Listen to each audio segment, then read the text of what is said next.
जय जगन्नाथ सांग मैंने चलतु बनइबा पोटल आलू आलूर गोटे यूनिक रेसिपी। से पोटल को काटी देछि 2 फाल कर, आलू को भी चोपा चोपी काटी देछि।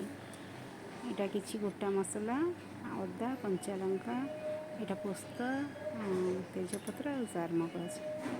बिना पियाज रसुण रे आम एटा प्रस्तुत करवा।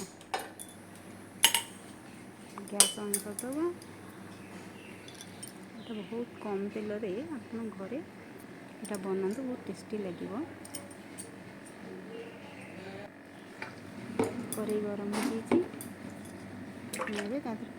तेल पकेवा।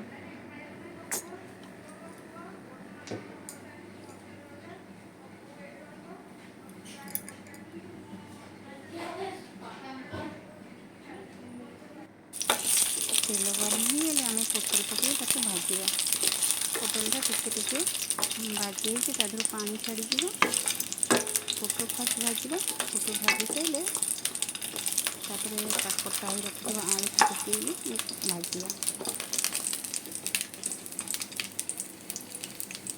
ये पोटल भाजीला भितर आम मसला तक चलतु बाटी नवा। अदा, कंचा लंका 2टा, छोट खंडे अदा, जार मगज और पोस्त।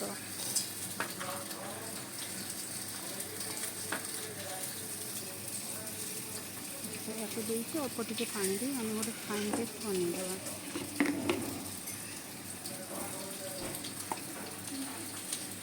पोस्तटा बाटी टे समय नहीं 5 समय बाटी टे समय रखिए। पुणी समय पर शाड़ी को आउ थे बाटी भल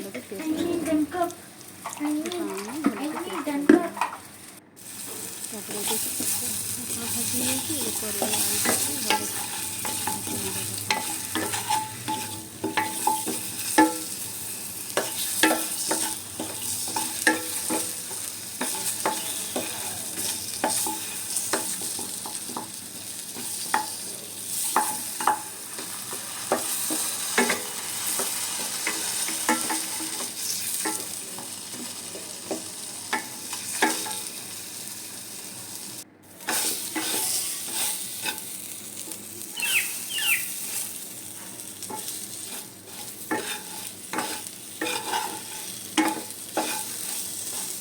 भाजी भाजी एमती हाल्के टिके भाजवा टिके ब्राउन हो।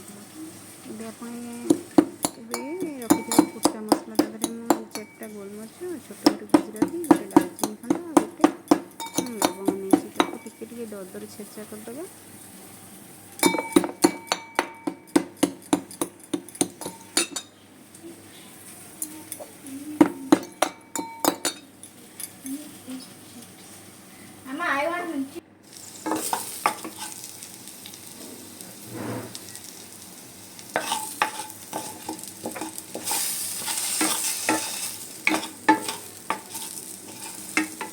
आलू पोटल को अलग अलग भाजी आप अलग अलग भाजी मिसेक भाजिले चलो कि अलग अलग भाजी भल।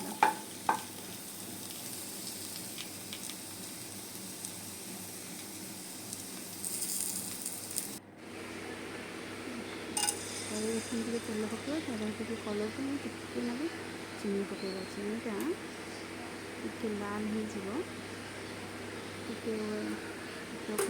चीनीटा टे लाल हो गले बादामी कलर होकर बास्क आम बाटी रखी मसला तेजपत्र को पकड़ा।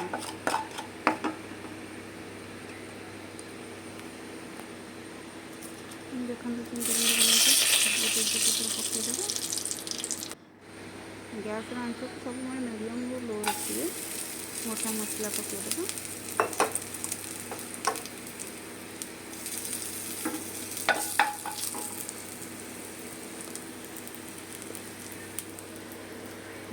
पेस्ट बन रखी से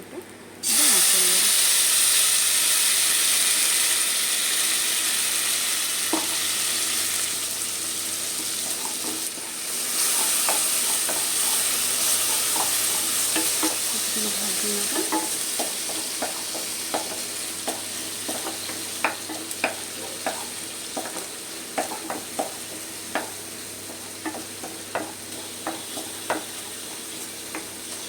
देखते पानी फुटिगला। पानी दे किसी समय 2-4 मिनट सिझाइक देवा। आगुरी आम धनिया गुंड, जीरा गुंड, लाल लंका गुंड तादेहे आड करवा। सब चिकेटाକୁ भाजी नवा। बस आप किसी समय भाजिए। तापर आगे हल्दी गुंड और स्वाद अनुसार लुण पकेगा।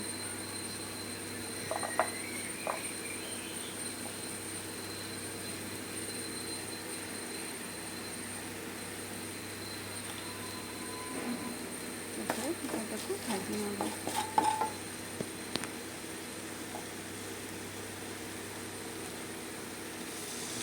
ଟିକେ ପାଣି ଦେଇ ତାକୁ 2-4 ମିନିଟ୍ ତାକୁ ଟିକେ ସିଝିବାକୁ ଛାଡ଼ିଦେବା।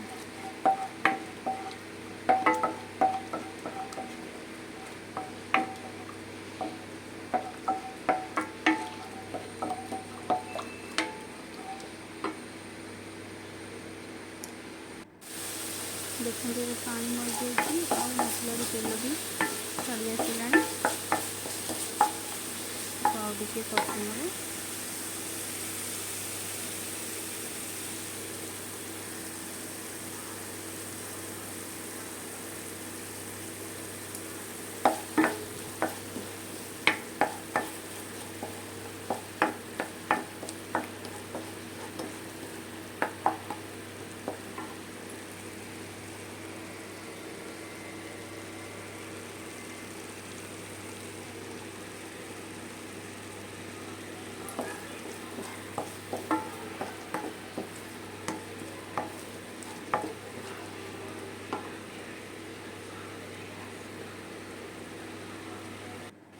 ଏବେ ଆମେ ଏଥିରେ ଫ୍ରେଶ୍ ଦହି 2-3 ଚାମଚ ମସଲାରେ ପକାଇକି ତାକୁ ଟିକେ କଷିବା। ଫ୍ରେଶ୍ ଦହିଟା ଖଟା ହେଇନଥିବ।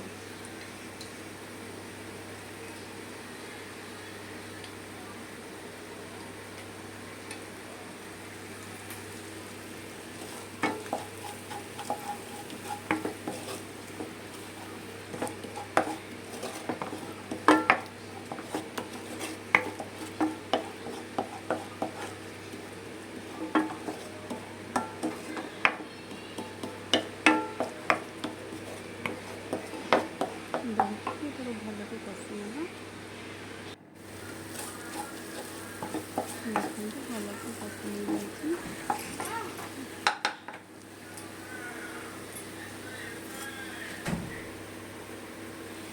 ये पोटल और आलू को धीरे आड करवा।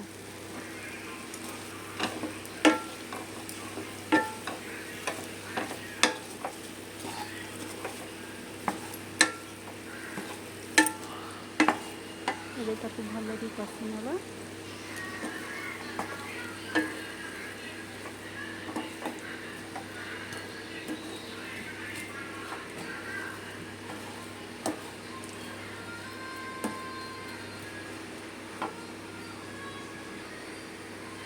गोटे 2 मिनट कषि होला पर तादरे टिके पानी देवा।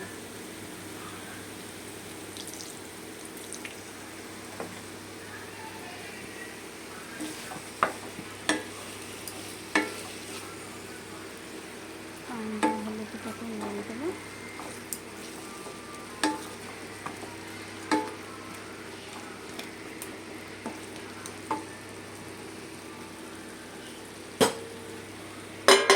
आम ताको घोड़े देवा आलू और पोटल भलके सिझापी।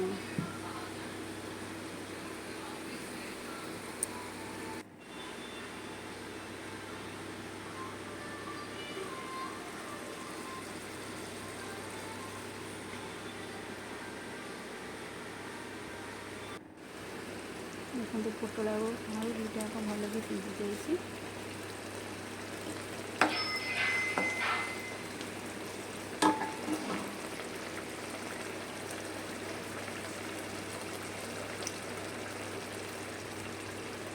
बेसी पानी रही आप सेमी ग्रेवी करेंगे। मुझे करी पाउडर आड कली ରୁଚିର କରି ପାଉଡ଼ର ୟୁଜ୍ କରୁଛି, ଯେଉଁଟା ସब्जी ମସଲା। ତା ଦେହରେ ଅନିଅନ୍ ଆଉ ଗାର୍ଲିକ୍ ପଡ଼ିନି, ତ ମୁଁ ଏଇଟା ୟୁଜ୍ କରେ।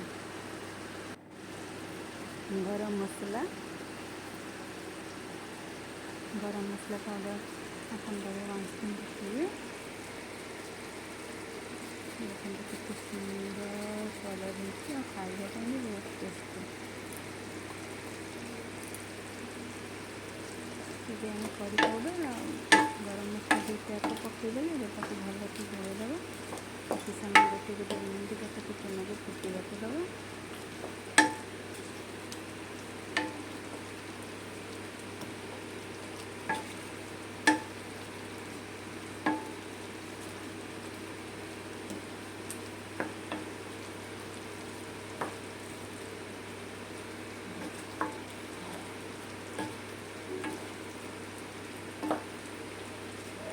ଏବେ ପ୍ରସ୍ତୁତ ହେଇଗଲା ବିନା ପିଆଜ ରସୁଣରେ ପ୍ରସ୍ତୁତ ଗୋଟେ ୟୁନିକ୍ ରେସିପି ପୋଟଳ ଆଉ ଆଳୁର।